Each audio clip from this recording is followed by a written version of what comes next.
Q106.7 weather. Here's your KQNK forecast. A heat advisory begins at noon today and continues until 8 p.m. tonight. Slight chance for storms today, otherwise mainly sunny. High temperatures reach up to 100. Southeast winds 5 to 10 miles per hour. Chance of thunderstorms tonight, lows dip down to about 71. Mainly sunny tomorrow, slight chance of thunderstorms, high of 101. From the Weatherology Weather Center, I'm staff meteorologist Laura Lockwood. Currently 73. This Kansas Information Network update is brought to you by Eaton Roofing and Exteriors. I'm Britton Rucker, and here are today's top headlines from 12 News. Kansas Senate President Ty Masterson becomes the latest Republican to enter the 2026 race for Kansas governor. 7 Republicans have now announced their campaigns, while only 1 Democrat plans to run so far.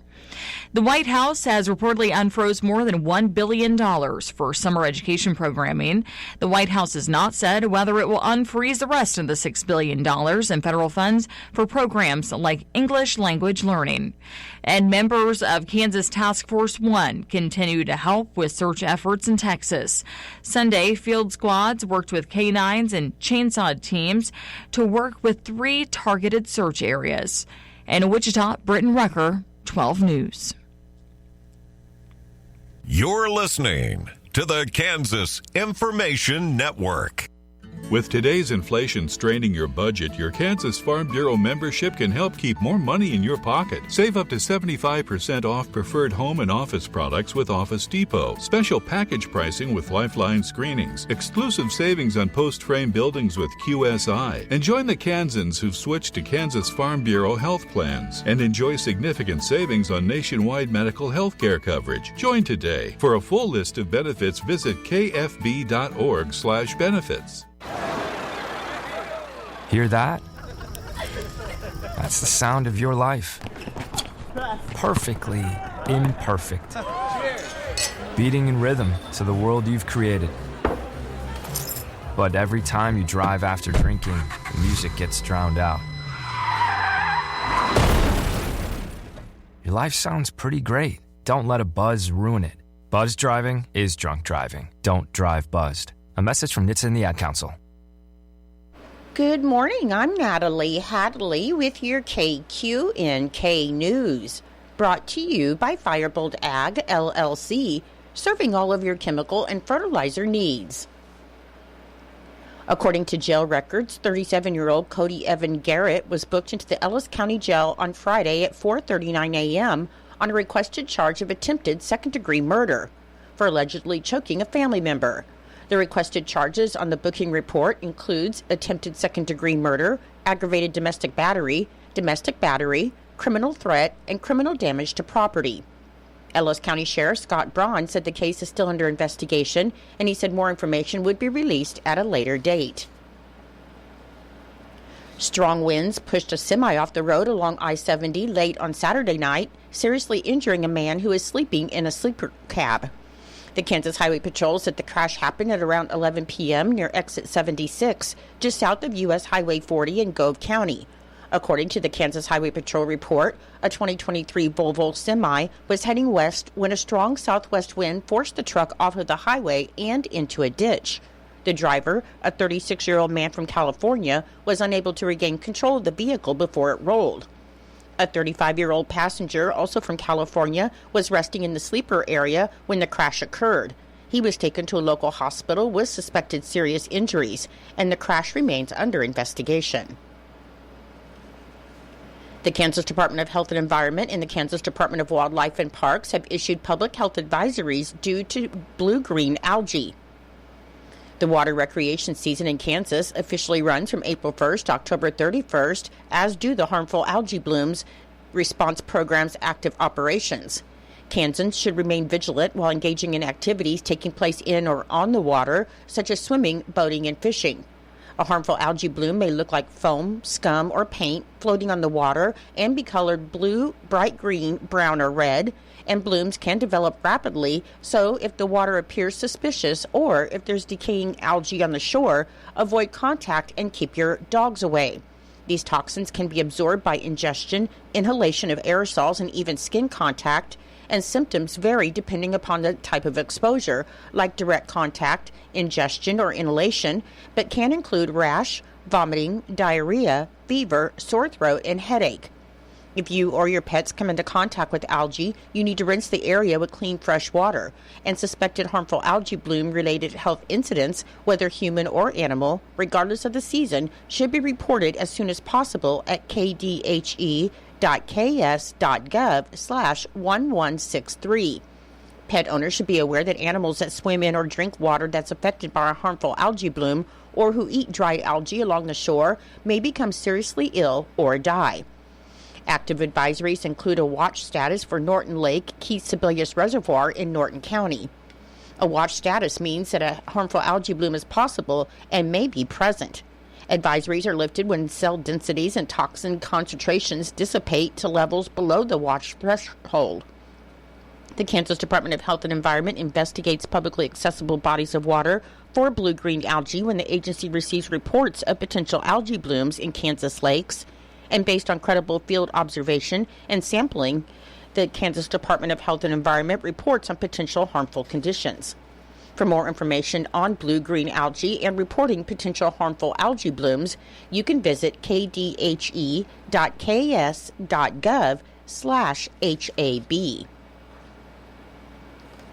The Kansas Department of Transportation is to begin a bridge repair project along I-70 in Ellis County this week.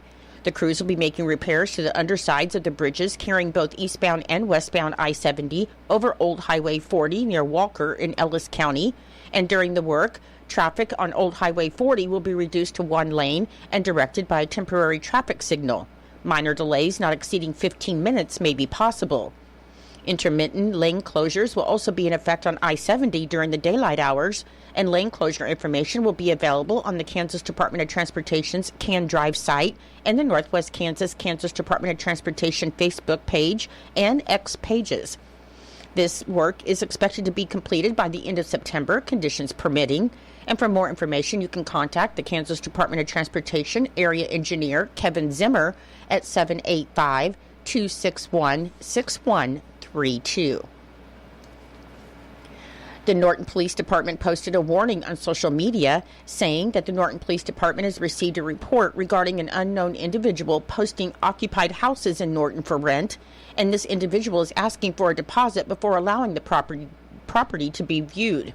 The Norton Police are warning that the public that this is a scam, as a landlord will not ask you for a deposit to view a property. This post was displayed on Facebook Marketplace, and they want to urge the community to be extra cautious regarding suspicious requests.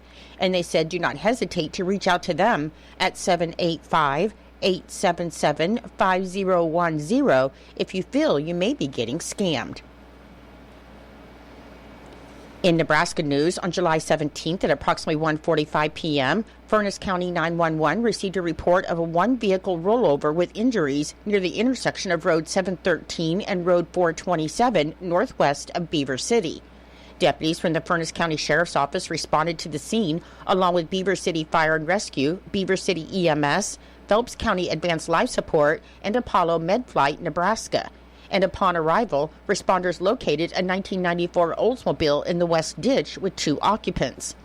The passenger sustained minor injuries, and the driver, identified as 22-year-old Cody M. Wells of Beaver City, suffered critical injuries and required extrication from the vehicle.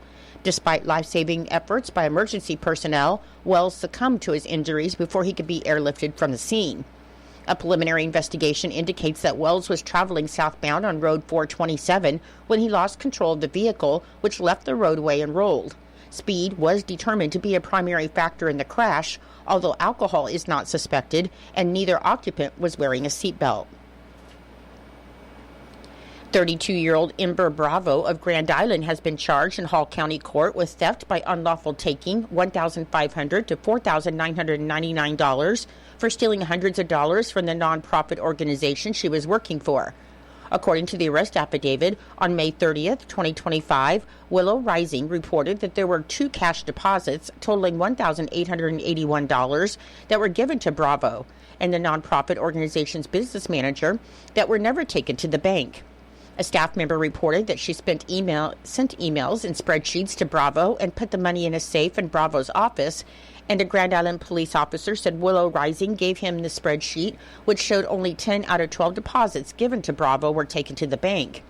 The affidavit said that in an interview with law enforcement, Bravo reported that she never received any amount of money that was less than what was reported on the spreadsheet, and that it was deposited within a few days of receiving it. A warrant for Bravo's arrest was issued on Friday afternoon, though she is yet to be arrested. I'll be back with more in just a moment.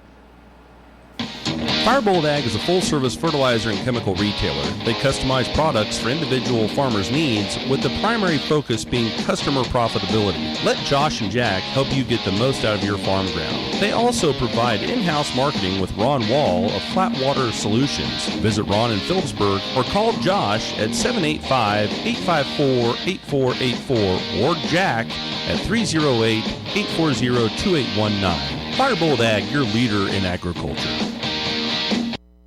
According to the unofficial minutes of the Norton City Council meeting that was held on July 16th, the Norton City Council met in regular session at 5:30 p.m. with Mayor Jerry Jones presiding, and the council members present were Dale Jacobson, Andrew Black, Jim Miller, Gerald Jones, and Jason Jones, along with others to present business or observe. A motion was made by Dale Jacobson and seconded by Jim Miller to approve the July 2nd, 2025 City Council meeting minutes, and the motion carried. A motion was made by Dale Jacobson and seconded by Jim Miller to approve the July 14, 2025 special City Council meeting minutes, and the motion carried, and there was one building permit presented for approval. Next Tech intern Ella Burrows and Community Engagement Specialist Friday Otuya presented the city with their Smart Rural Communities road sign, and they also provided information on various programs and opportunities available through Next Tech. A motion was made by Andrew Black and seconded by Jason Jones to approve the 2026 travel and tourism budget. The vote was taken and the motion carried 5-0. And a motion was made by Andrew Black and seconded by Dale Jacobson to approve the revised 2026 economic development budget. The vote was taken and the motion carried 5-0.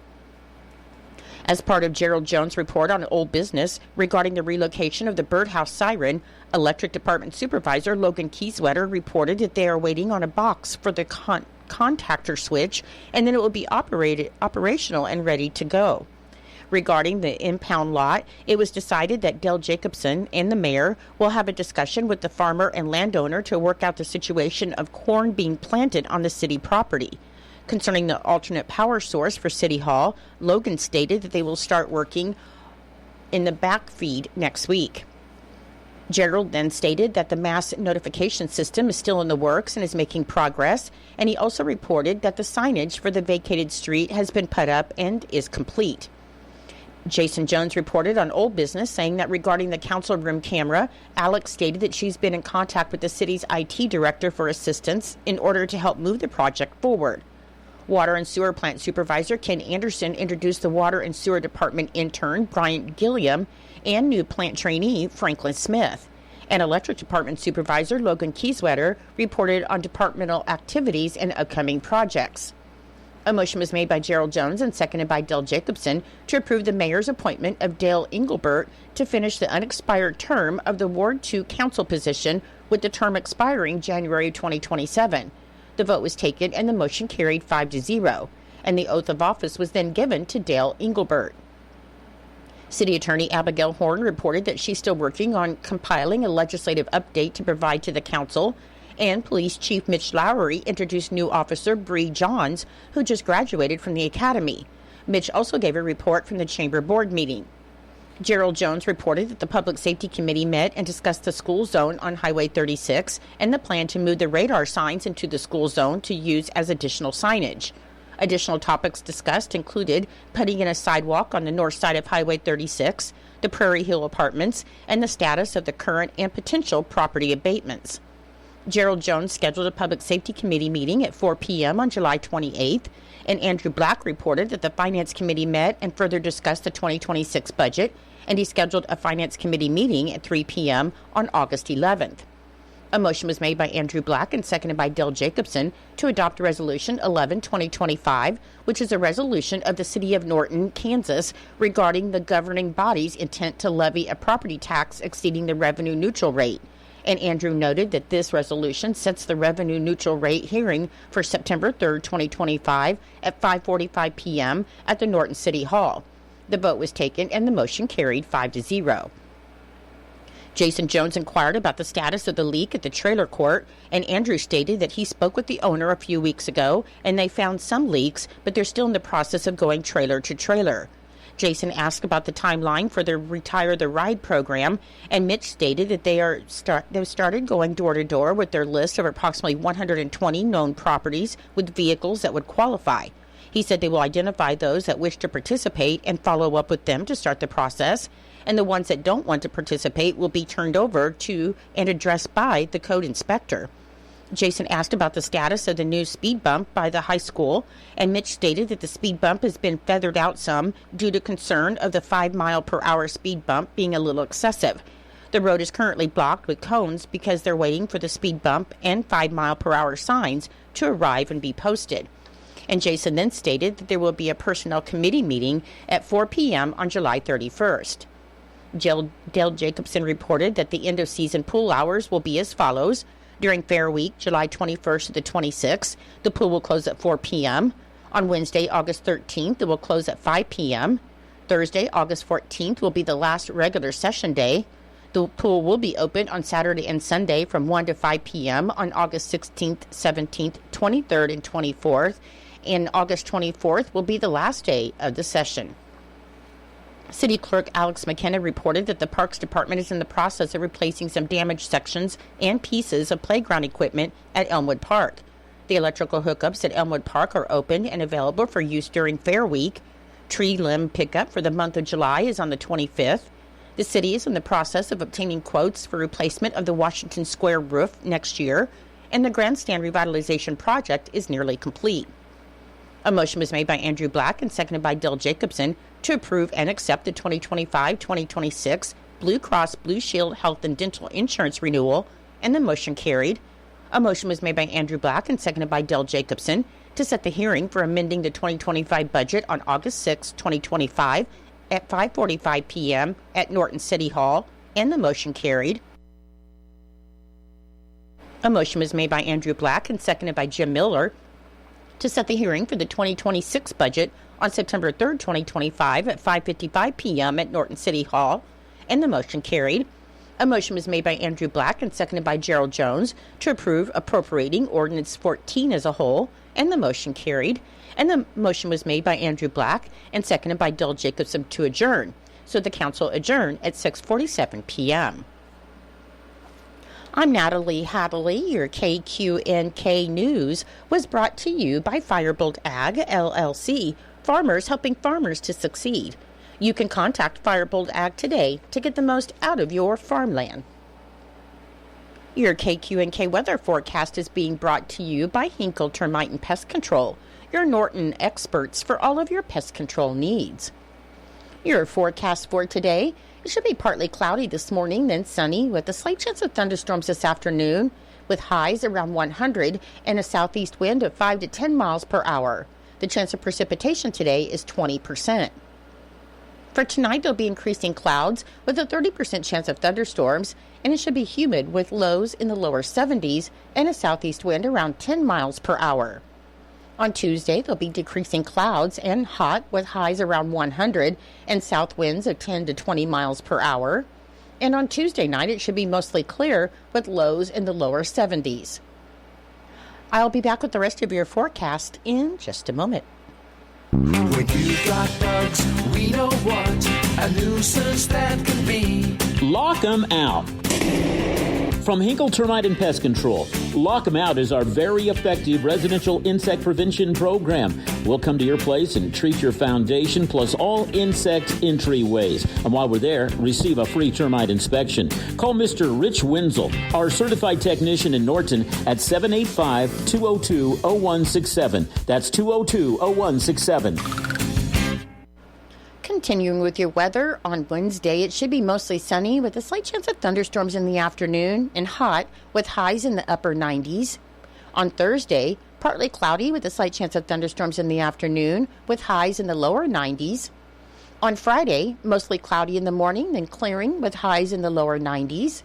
On Saturday, it should be mostly sunny and hot with highs in the upper 90s. And on Sunday, it should be sunny and hot with highs around 100. Currently, with fog and mist conditions, it is 75 degrees. The humidity is 94%. The wind speed is northeast at 8 miles per hour.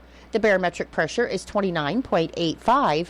The dew point is 73 degrees, and the current visibility is 7 miles. Your weather was brought to you by Hinkle Termite and Pest Control right here in Norton. You can call Hinkle Termite and Pest Control at 785-202-0167 for all of your pest control needs. It is 8:23. It's time for Kansas Sports. That's being brought to you by United Northwest Federal Credit Union, where everything they do for you. Save more, earn more with the Easy Saver account at the United Northwest Federal Credit Union. Enrollment in this program automatically rounds up the amount of all debit card and share draft purchases made from your checking account to the next whole dollar and deposits into the Easy Saver savings account. Not only will this account help you save, but it also earns 2.01% APY monthly. Special terms and conditions apply. Come in today and open your Easy Saver account at the United Northwest Federal Credit Union, where everything we do for you. NCUA insured. KIN Sports, I'm Spencer Dupuis. Trenton Craxner of RoyalsReview.com/SB Nation joined 580 WIBW in Topeka on Thursday to discuss the Royals' second half of the season, and he's pretty optimistic about how their schedule takes shape. This team could possibly make a run because they have the easiest schedule in the entire American League. Everything stacks their way, and I know there's a term that they like to use is tread water, and they've been just under 500 when their first half of the schedule is considerably harder than the second half finish. I mean, you still got 6 with the White Sox. The Braves aren't that good. The National stock, they fired their manager and GM. Mm-hmm. I mean, you're facing some real bottom feeders here, and you're playing a lot of teams that's still in the race against you. You still have 6 or 7 with the Blue Jays, Boston, Minnesota, the Guardians, 6 with the Angels. You have a series at home with the Mariners. I mean, everything's right there for them to take. So I think that the offense can continue to stay lukewarm to get 3 or 4 runs a game, and they don't trade Seth Lugo. Kansas Information Network Sports, I'm Spencer Dupuis. Hi, it's Andrew Hoiberg from Calcium Products. SO4 pelletized gypsum is the superior sulfur source that delivers the right amount of sulfur, perfectly matching plant needs for yield maximizing plant growth. SO4 consistently performs in trials, providing up to a 13 bushel increase on corn. Ask your agronomist about applying SO4 pelletized gypsum and learn more at calciumproducts.com. Hear that? That's the sound of your life. Perfectly imperfect. Beating in rhythm to the world you've created. But every time you drive after drinking, the music gets drowned out. Your life sounds pretty great. Don't let a buzz ruin it. Buzz driving is drunk driving. Don't drive buzzed. A message from NHTSA and the Ad Council. It's true, many of us spend more time thinking about what's for dinner than preparing for retirement. But if you think your retirement needs deserve more attention, I agree, and I'd like to help. I'm Edward Jones Financial Advisor Philip Eisenhagen. Together we can give your long-term retirement strategy the attention it deserves. Stop by our office at 418 East Home here in Norton or call 877-3373. Edward Jones, Making Sense of Investing, member SIPC.